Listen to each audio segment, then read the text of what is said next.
Welcome to the Windows Computer and Technology channel, and we talked about a security flaw that should be fixed on Apple devices, and we gave you, of course, the update information for iPads, iPhones, and Apple Watch, and also for the latest Mac OS operating system.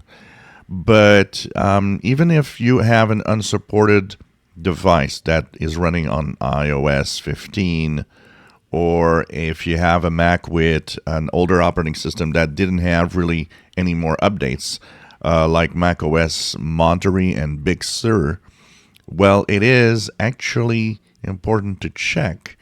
It seems that the security flaw is so important, and there are so many people still using these older devices, that Apple has issued updates to the devices that technically didn't have any more security updates.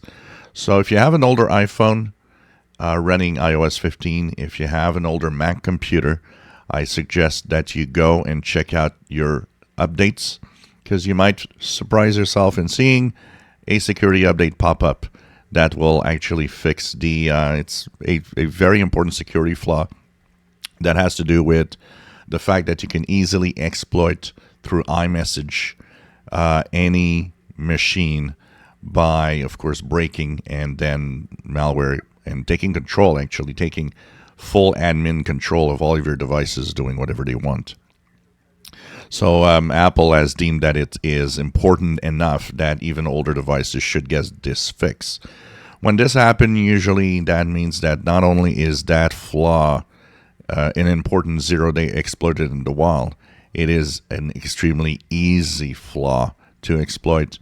And because of the high number of these devices, because not everybody is at the latest, greatest device with the price that they sell these for, they will go and, of course, have an exploit done for even older devices.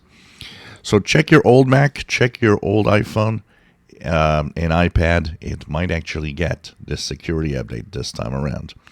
If you enjoy my videos, please subscribe, give us thumbs up. Thank you for watching.